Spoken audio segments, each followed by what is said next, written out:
So why is this one dress fashion media? Is it the color? The way it moves on screen? The massive volume? A great costume designer, in this case Sandy Powell, was allowed to bring all of these elements together to make magic. Because Powell understands the fantasy. A girl wants a night off from her harsh reality to dance in a place she can only dream about.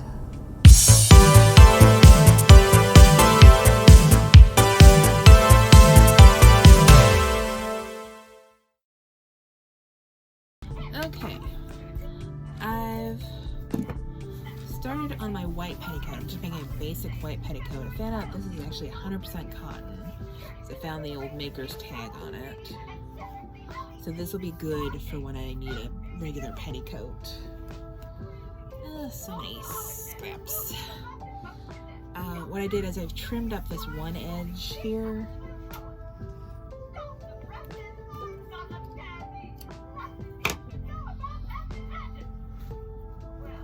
Because when I compare it to the other side, which is still folded over, I need to fold this edge over too to make it even.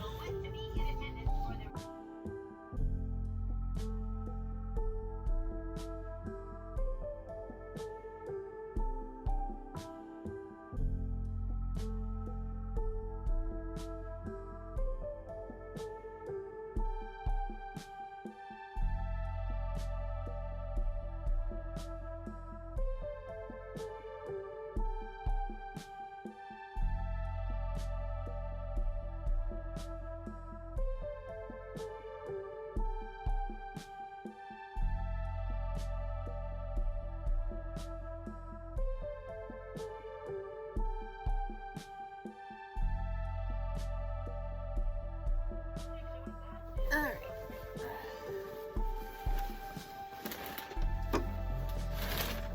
I want to at least get one petticoat done tonight.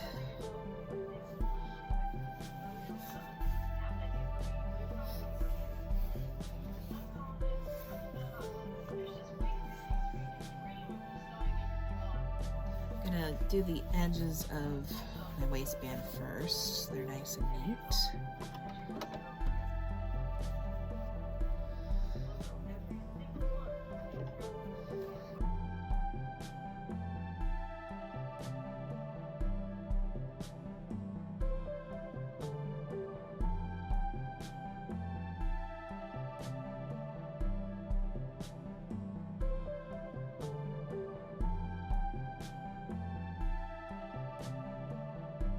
So I'm up very early because last night I just couldn't get my petticoat done, so I'm trying this again.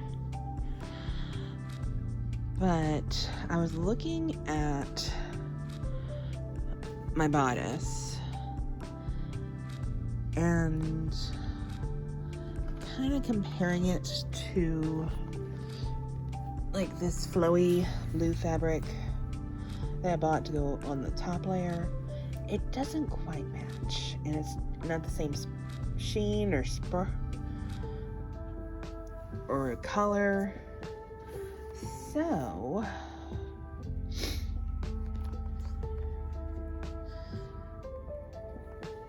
I was looking at this skirt that I was going to use this like an underskirt, but then I found pockets. Now I thought if I can just like get rid of the zipper here, is on this skirt, and I think it has it's like a train or something. It would make the hem even, because it should fit me without it. I'm gonna try it on again, see. But it should fit me, and that way the skirt part will be done basically. Except I'm thinking besides getting rid of the zipper and trying to preserve that pocket, I'm thinking of dyeing it a little bit darker blue so it better matches the bodice. And then I'll make like a couple of like a layer of the iridescence and this blue tulle, which doesn't exactly match again, but it's kind of the closest I can find.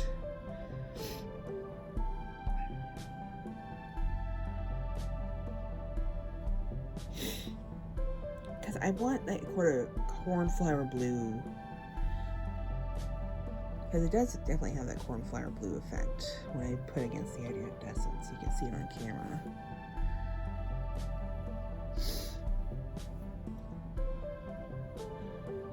Oh, that is what I'm thinking.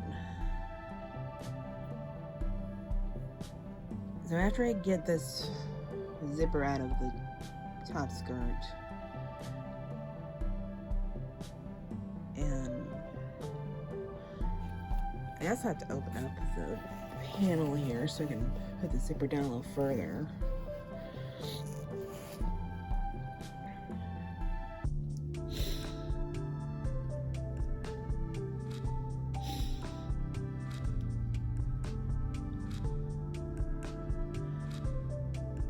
Yeah, that is what I'm thinking. That way I can have pockets in my dress.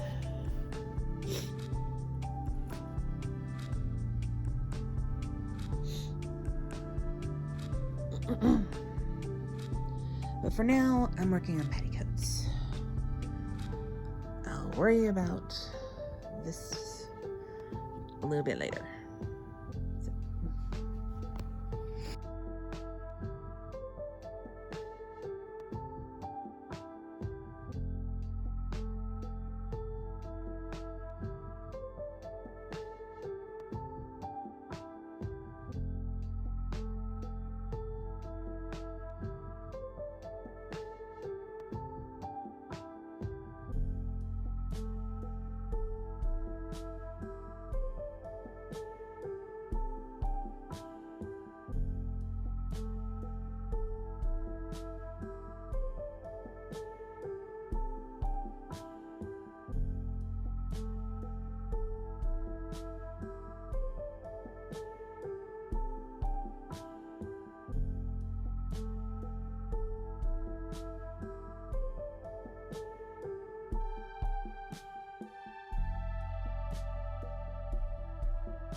Okay, so that is attached. So now I just gotta take it to the sewing machine and sew the top down. Like that.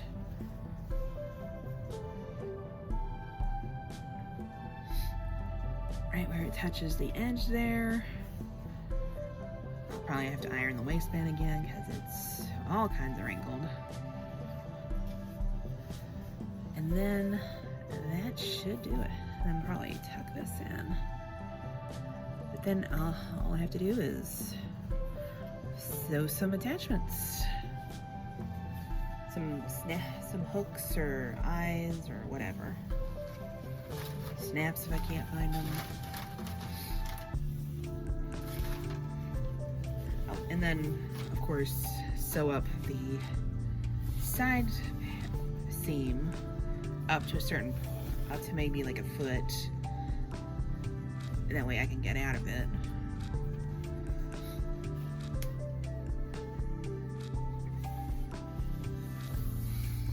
But yeah, coming along.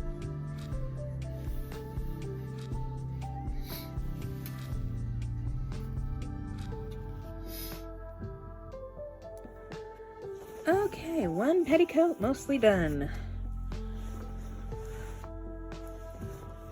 Oh, I got the waistband put on and sewn together. I did the side seam, which, as you can see, I did it up. I just started like a foot below, went down to the hem. Everything's already hemmed, so I don't have to worry about that. All I gotta do is iron it and take out these basting stitch, gathering stitches, and sew the fasteners on. But I'm gonna do that all at the same time as my other petticoats so that I can be more efficient. And now I gotta do all of that, which is basically the same process, so I'm not gonna bore you with that, except maybe show you some of the ruffles I'm adding to the bottom of one of the petticoats. Here we go. So I was working on the ruffles for the dress, and I was starting on this material that I got from Joann's, and it is not serger friendly. Like, it would just cut the fabric and it would not adhere to the edge. So I gotta do it with the sewing machine, if it'll let me.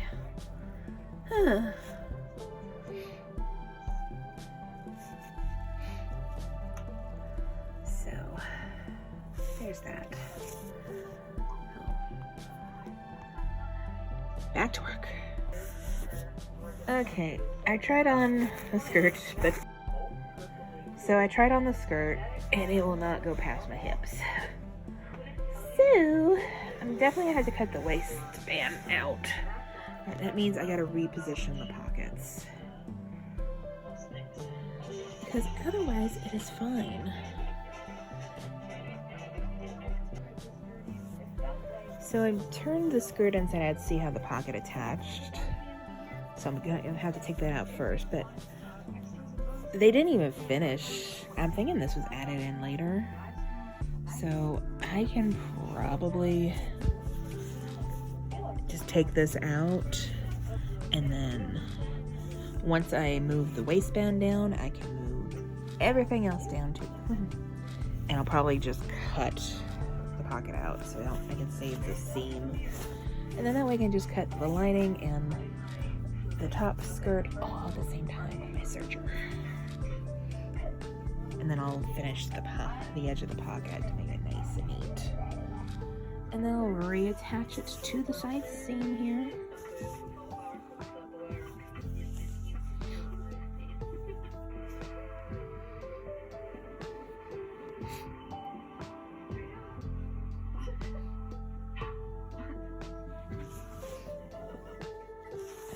Yeah, just cut this seam down.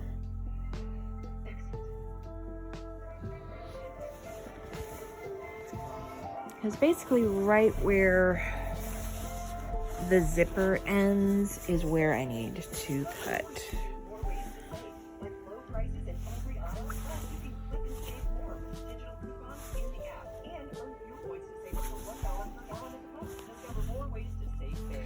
And I definitely need to take the zipper out anyway, because I just lost the pull tab. It came out, so.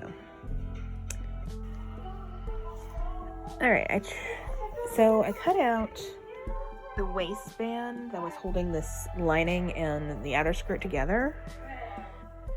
And I cut out the pleats of the top skirt, and I managed to keep the pockets in.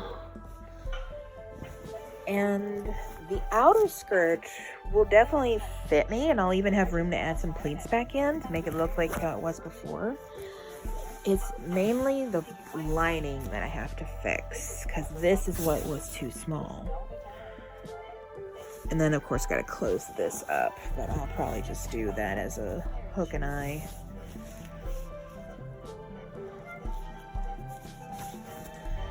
But yeah, that's mainly what I have to fix.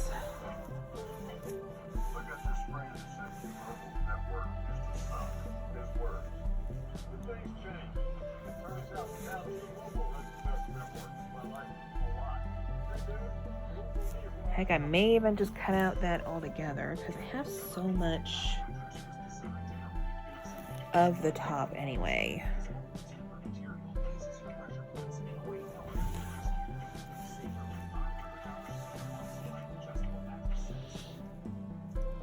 Because I have all of that underneath, so I might just cut this lining out anyway.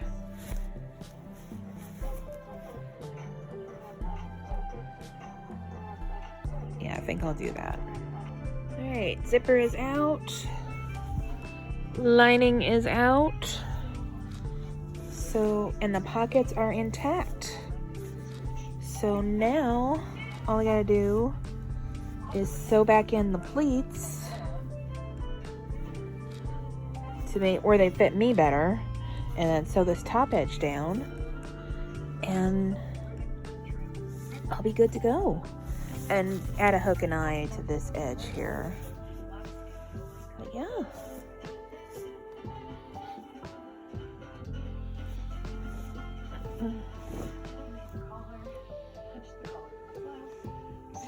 So if you're plus size and you see a dress that you like in a thrift store that you want to alter, go ahead and grab it, even if it's a smaller size, because if it's like a big ball gown like that one was, 9 times out of 10 the skirt will actually fit you. You just have to know how to make it work. So I fixed all the issues that I noticed when I dyed this. Fixed the one panel that was sewn inside out, and the one little seam that was peeking through. And I also sewed the zipper a little tighter, so it's a little bit neater, so you don't see that blue lining. And I tried it on, and it fits pretty good.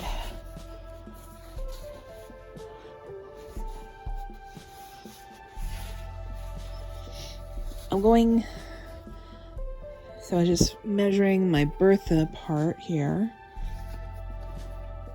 Thinking I needed about 6 inches to get it to fit.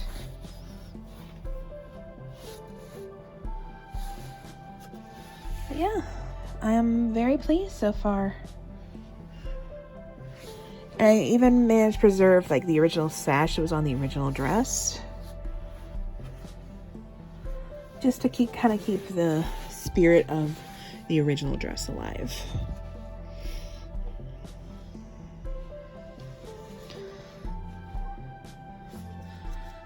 But yeah, this would probably fit better if I had boning in it, but for now I'm going to keep it as is, just so I can, and then eventually I'll add in boning later. But I'm also going to try to put in a few layers of the sheer fabrics over this, try to get it closer to that cornflower blue that was the original dress. So it's coming along.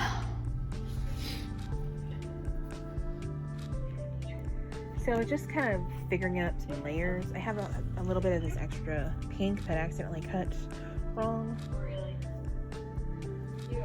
And then I put a layer of the blue, and then a layer of the blue iridescent, and then another layer of the glitter tulle, and I put that all over the skirt, and I also put it on top of the bodice, and it matches pretty good, and it very much looks like what was on screen. So I think I'm going to try that when I do put the bodice and the skirts together. The sheer iridescent skirts.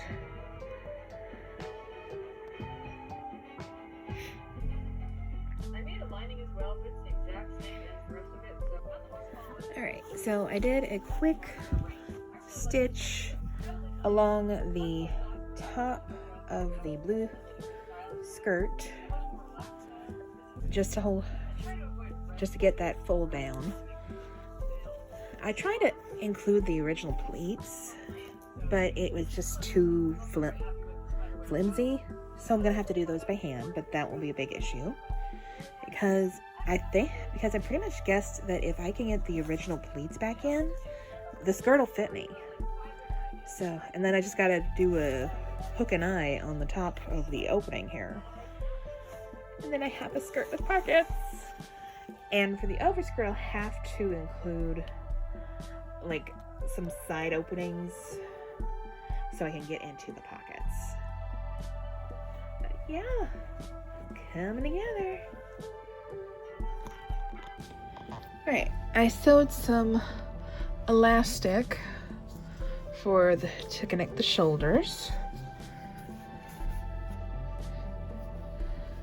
And I'm pretty happy with it. I just gotta fix a little bit of fit issues right here. Yeah, I gotta fix some fit issues right here and here on the side. And then I got to sort of trace out the layers of iridescence. I probably have to hand sew all those on top. And then I gotta take my tool and add this to that so we can disguise the elastic straps. And then add the butterflies and the bodice will be done. So I'm really happy how this is turning out. And I gotta do a little bit of fitting in the back too. Happy. I'm very short-waisted, so this is where my natural waist is.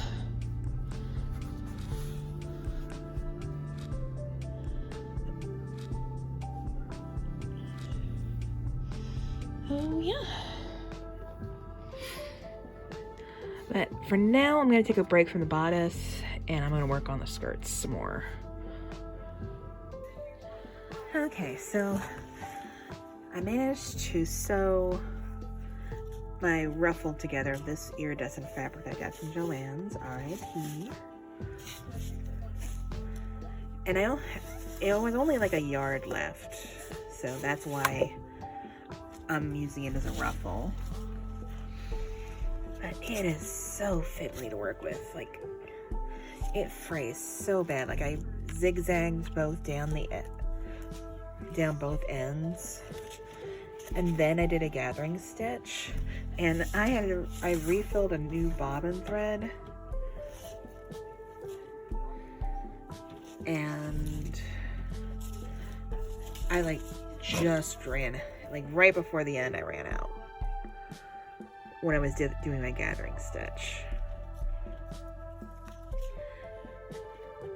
And I don't know, I'm thinking I'm going to burn the ends of this because I don't want to really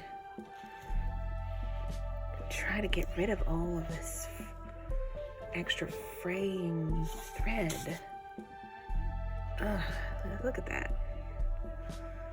But I got it all gathered.